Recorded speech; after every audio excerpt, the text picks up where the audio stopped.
And even if I go to jail, I'm going to go to jail with my head held high, and I won't let you down.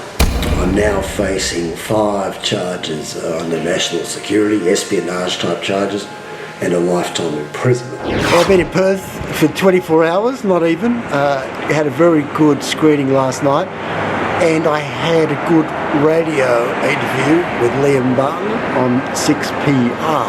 And I want to thank him because it's the only major radio interview I've done in the 5 years of being on trial, which is interesting because the media don't really want to give me a run. But Liam Bartlett did. He gave me a very good run, and I'm very grateful for that. My name's Major David McBride. I used to be an Army officer in the Australian Army. Before that I was an Army officer in the British Army. In the British Army I was a regular officer, short service in the cavalry. In Australian Army I was a legal officer. I'm now facing 5 charges under national security, espionage type charges, and a lifetime imprisonment.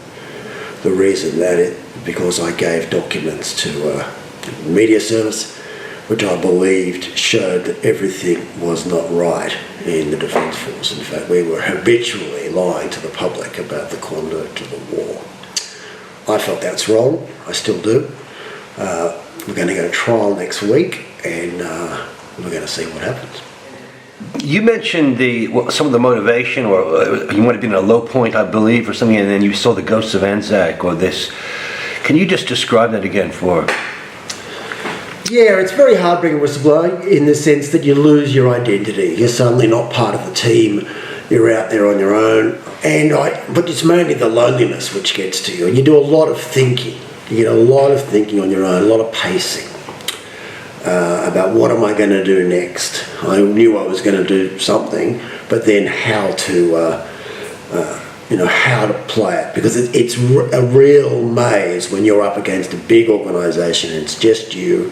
The police could come at any time, and so you might not have much time to do what you're going to do in regards to speaking to press and trying to, because you might see the press and they're going to say, what's your evidence? That's not good enough.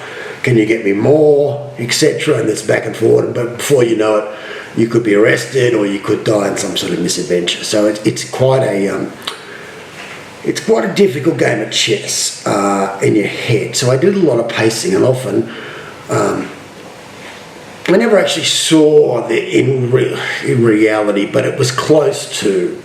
In the back of my garden, I could imagine staring out of the shadows these figures, which like what I imagine the Anzacs from the First World War, in their uniforms, with mud on their faces and blood and kind of strange dead look in their eyes, like they were not completely dead but not completely alive.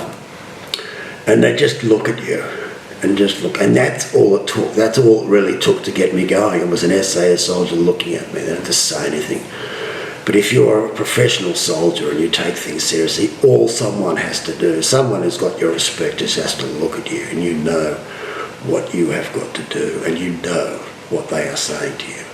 And I felt the ghost of the Anzacs was saying, you need to stand up, buddy.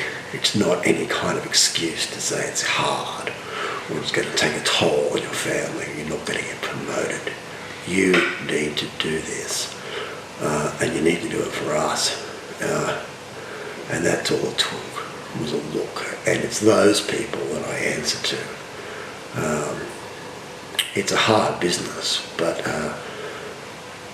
only by doing hard things do we let to live an easy life in this country. And you're doing this because, look, correct me if I'm wrong, but you love your country, right? I mean, in the military and I took it seriously, yeah. I had a very privileged background, but I took the bullshit seriously. I grew up on war movies. I grew up on the idea that to die for your country is a particularly honourable thing. I went to Oxford University. I was a lawyer. I took a lot of oaths about being a lawyer. I took a lot of oaths about being a soldier. I took them seriously, and I can't imagine. I was quite surprised that some people apparently didn't. It was not a joke to me. When I swore on the Bible and held up my hand in front of the Australian flag, it fucking meant something. And it did not mean you just dud your own soldiers for the sake of a promotion. That is exactly what you were not meant to do. And the idea that other people did it just sickened me. I have a bit of an Old Testament God, and I believe that you needed to do something about it. And the idea that you would betray your vow for self-promotion, I mean, that's treason to me. I know it's considered by some to be very oldly worldy, but it's if you don't believe that, you've got no place being in a military, carrying a weapon and going to a place where you might be killed as part of your day job. If you don't actually have that kind of strong Viking style belief, you're not much good as a soldier.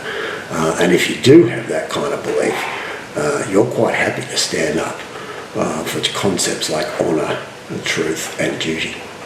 I joined the British Army in 1987. So it was early, but the Berlin Wall was still up. I went to, as part of NATO, I was a tank gunner to begin with, before I went to Sandhurst, out in the Iron Curtain, Germany, borders of East and West Germany. I went to Berlin. My first proper tour of duty was Northern Ireland. I was on the streets of Northern Ireland in the early 90s, which was still quite dangerous. The IRA blew up some people in my unit, and it was only a matter of luck that it wasn't me. One platoon was going down one street, my platoon was going down the other street, bomb went off, and then the casualties, and that was a clever thing, there was another bomb hidden in the gateposts, and when the people came to give first aid to the first people who killed, the second bomb went off. So pretty hideous kind of thing. We had to go there and clean up our friends, and it was pretty hard. At the time, the IRA also had a 50 caliber sniper rifle, and they could have killed people without anyone even knowing where the direction was firing from. So it was a difficult time. After that, I worked in what is euphemistically called security consultancy in Africa, diamond mines. I worked in Rwanda, getting people to safety. Not at the time of the massacre in 1994. I worked in various other places around the world doing security work for documentary. The first time I went to Afghanistan was doing a documentary. We also went to Pakistan, Iran. So I've been around. I know my way around a weapon, I know my way around military ethos. It's hard for soldiers to talk about it because it is so different to the normal world, and things that a proper soldier, a decent soldier, takes for granted and doesn't talk about much, are a world away from the civilian world. So and anyone that does talk about it too much, a real professional soldier will have suspicions about them. Anyone that writes a book sort of like I'm the world's toughest man is generally, a phony. But so it's hard for me to talk about it. But from basic training onwards, there is no doubt about it. A real soldier is prepared to die for what he believes in, and he's prepared to work very hard, and he's also prepared to kill other people, of course. And it's a pretty serious business, and you can send soldiers to their death, and actually as an officer you have to be able to get grown men, maybe twice your age, with families. You must be able to instill them with a sense of duty where they don't abandon their posts and they all face death together. That's a pretty big responsibility for a 23-year-old, but you've got to be able to do it.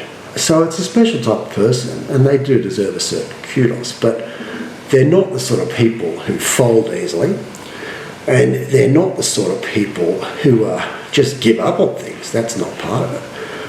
Some of I guess it distinguishes. Some of my contemporaries think I'm pretty nuts, but that for me, that's an indicator that they were never, if they don't understand the concept of duty and standing up and doing whatever it takes to get justice, they weren't real officers, because that is exactly what it's about.